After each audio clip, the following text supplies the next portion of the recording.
Vous êtes chez Dimbi TV News. Abonnez-vous sur Dimbi TV News. Abonnez-vous sur Dimbi TV News.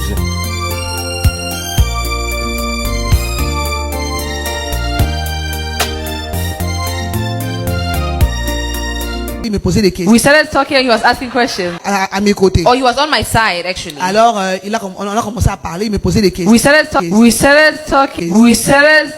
he was asking questions. On a commencé à parler, il me posait des questions. We started talking and he was asking questions. À mes côtés. Or he was on my side actually. Alors, on a commencé à parler, il me posait des questions. We started talking and he was asking questions. Mon frère, ma soeur, le mariage est long. Choisis quelqu'un qui pourra vivre avec toi dans la paix. Je pensais à quelque chose qui s'est passé il y a 18 mois. J'ai sorti d'un moment de prière un jour et j'ai fait un songe étrange. Ça fait 2 fois que j'ai vu Rachel Aksa. Et ce jour-là, je la voyais voulant porter une paire de chaussures, mais qui n'était pas sa pointure. On l'a déconseillé, mais elle insistait, elle tenait à porter cette paire de chaussures parce que ça brillait. Et puis quand elle la portait, elle s'est mise à marcher, le boîtier. Et les gens commençaient à rigoler, et puis ça n'a pas tenu, elle a jeté la paire de chaussures. J'ai vu ça une nuit, et j'ai par mon assistant demandé si elle pouvait demander à Rachel Aksa de me voir. Et j'ai toujours été touché parce que ce jour-là, elle voyageait les soirs. Elle prenait l'avion, je pense, entre 21h et 22h pour l'Afrique du Sud. Mais aux alentours de 4h de l'après-midi, 16h, elle est passée au bureau. Rachel Aksa, tu peux te souvenir, ça ne m'est pas arrivé souvent, je ne suis pas un émotif primaire. Mais je t'ai parlé en pleurant. Je te disais, ne porte pas cette paire de chaussures. J'ai fait un songe étrange. J'ai vu Rachel Aksa et ce jour-là, je la voyais voulant porter une paire de chaussures, mais qui n'était pas sa pointure. On l'a déconseillé, mais elle insistait, elle tenait à porter cette paire de chaussures parce que ça brillait. Et puis quand elle la portait, elle s'est mise à marcher, le boîtier. Et les gens commençaient à rigoler, et puis ça n'a pas tenu, elle a jeté la paire de chaussures. Mais je t'ai parlé en pleurant. Je te disais, ne porte pas cette paire de chaussures. Je lui ai dit, tu as une belle paire de chaussures qu'il a préparée pour toi. Et si tu la portes, tu verras ce que Dieu peut faire. Ce qui était voilé dans nos vies. Amen. Et la deuxième des choses qui va se passer, comme la Bible le dit, contemplant comme dans un miroir la gloire du Seigneur. Notre miroir en tant que chrétien, c'est le Seigneur Jésus-Christ. Amen. Quand nous contemplons le Seigneur Jésus-Christ, nous allons vivre sa gloire. Amen. Et pendant ces 2 jours de gloire, nous allons contempler le Seigneur. Nous allons contempler ce que le Seigneur va faire ici. Amen. Alors, quand nous le ferons, voilà ce qui va se passer. Nous serons transformés. Premièrement, la délivrance amène aussi la transformation. Donc, cela veut dire qu'on va être... Je remercie ma très belle femme. Bongo, nakozongisa matondi mingi na mwasi na ngai ya kitoko. Les gens qui connaissent, je l'appelle la meilleure version. Bongo, bato baebi mingi na bengaka version ya malamu penza. Amen. Amen, amen, amen, amen, amen. Vous les connaissez, n'est-ce pas? You know them, don't you? C'est quelle famille? What family is it? C'est quelle famille? Mademoiselle, ne choisis pas un homme qui est là. Il parle bien. Il a la taille que tu veux. Mais cet homme va casser tout ce que tu comptes réaliser lorsque tu vas te marier. C'est un destructeur de rêves. Quand il vient dans ta vie, c'est pour arrêter tout ce que tu avais commencé. Et il te dit quoi? Il te dit non, moi, toi tu es ma fleur. Tu dois être là. Je vais te contempler. Mon frère, va acheter les fleurs là-bas. Viens que t'es ici. Est-ce que quelqu'un m'entend? Est-ce que toi tu crois que si moi j'avais un homme comme ça, j'allais être là ici? J'allais être devant toi en train de te parler? Toi tu vas, ma soeur, tu connais ce que Dieu a dit de toi. Voilà pourquoi je t'interdis, mademoiselle, de te marier avec un gars qui te dit Dieu m'a dit que c'est toi. Dis-lui, frère, moi Dieu ne m'a pas dit que c'est toi. Il faut attendre que Dieu me dise aussi que c'est toi. Comment faire le bon choix? J'ai certaines choses à dire. Mon temps il est réduit, donc je vais accélérer. Merci de m'écouter de manière speed. Comment faire le bon choix? Et là d'abord je suis avec les célibataires. C'est la première partie. Tu dois vaincre cette bataille-ci. Si tu n'arrives pas avec cette bataille, peu importe les prophéties qu'on te donne, tu es grand, tu deviendras je ne sais pas qui, tu deviendras président ou quoi. Si tu fais un mauvais choix, tu vas échouer gravement.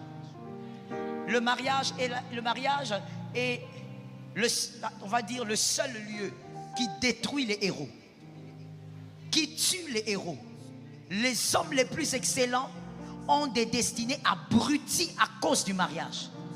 On ne blague pas avec ça. Est-ce que quelqu'un m'entend bien? Oh yes. Tu es obligé de réussir. Comment faire le bon choix? Genèse 24, 6 à 8. Je n'aurai pas le temps de lire. On écrit s'il vous plaît. Genèse 24, 6 à 8. Dans cette écriture, il y a quelque chose qui m'a beaucoup plu.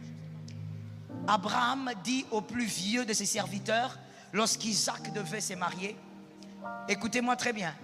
Abraham dit, tu vas aller chercher une femme pour mon fils. Mais le verset commence en disant, je t'interdis d'amener Isaac là-bas. Toi-même va chercher. Et quand il commence à donner les critères au vieux serviteur, il lui dit, quand tu iras là-bas, quand tu trouveras, amène la femme. Mais il termine encore le verset en disant, je t'interdis d'amener Isaac là-bas. Pourquoi Abraham, alors que c'est la femme d'Isaac, pourquoi Abraham ne veut pas qu'Isaac aille lui-même choisir sa femme, voir sa femme? Il a interdit 2 fois, au début et à la fin. Il lui dit, jure sur ma cuisse, mets ta main sous ma cuisse, un rituel juif. Jure-moi que tu n'amèneras pas mon fils là-bas, mais que tu choisiras une femme et qu'elle viendra. Voici la raison. C'est que le premier critère pour faire un bon choix est caché là-dedans. Et quel est ce critère? Abraham ne voulait pas que Isaac voie, parce que s'il voit, il choisira par la vue. Or, ce qu'on voit est trompeur. Je te donne un deuxième indice, toi-même tu vas trouver le premier critère. Deuxième indice, c'est que Abraham choisit les plus vieux de ses serviteurs. C'est-à-dire, c'est un homme qui a vu Isaac grandir. Mais au-delà de voir Isaac grandir, c'est quelqu'un qui a vu comment Abraham a évolué même dans sa vie chrétienne, dans sa richesse. C'est quelqu'un qui a vu comment Abraham a commencé à devenir milliardaire. Il dit donc à celui-là, c'est toi qui vas aller chercher une femme. Personne par rapport à sa destinée. Dieu demande, Abraham demande au vieux serviteur d'aller choisir, parce que le vieux serviteur ne va pas choisir uniquement une belle femme. Le vieux serviteur connaît l'appel d'Isaac. Mon frère, ma soeur, le mariage est long. Choisis quelqu'un qui pourra vivre avec toi dans la paix. Une personne qui pourra t'aider à te réaliser. Ne va pas prendre un tueur de rêve. Ne va pas prendre un tueur de passion. Vous vous approchez d'abord auprès d'une femme parce qu'elle est belle. Et quand vous arrivez auprès d'elle, la deuxième chose essentielle à regarder, c'est son caractère. Comment vous allez le regarder? En l'écoutant parler, en la regardant vivre. C'est la deuxième chose à faire. La troisième, c'est de vérifier si en elle, il y a les potentiels capables de vous propulser. Écoute-moi très bien. On ne met pas le moteur d'un hélicoptère dans un avion. Tout homme ne peut pas propulser toute femme ne peut pas propulser tout homme. C'est question de calibre. Il y a des calibres qui ne sont pas compatibles. La femme qui est là, elle a tellement de potentiel que l'homme qui veut l'épouser n'a pas assez d'énergie pour propulser cette femme. Ça peut être un homme intelligent, mais un homme complexé. C'est-à-dire que lui, face à cette femme qui a beaucoup de potentiel, il se sent déjà complexé. Quand une femme au potentiel extraordinaire épouse un homme complexé, elle a tué sa destinée. Une femme qui a beaucoup de potentiel comme toi doit épouser un homme qui a assez d'estime pour lui-même. Même si tu montes en promotion, cet homme se sent chef. Même si tu montes en gloire, cet homme se sent chef. Même si tu montes en diplôme, l'homme se sent... C'est pas un homme là qui est complexé comme ça là. Façon. Mademoiselle, ne choisis pas un homme qui est là. Il parle bien. Il a la taille que tu veux. Mais cet homme va casser tout ce que tu comptes réaliser lorsque tu vas te marier. C'est un destructeur de rêves. Quand il vient dans ta vie, c'est pour arrêter tout ce que tu avais commencé. Et il te dit quoi? Il te dit non, moi, toi tu es ma fleur. Tu dois être là. Je vais te contempler. Mon frère, va acheter les fleurs là-bas. Viens, Kevin. T'es ici. Est-ce que quelqu'un m'entend?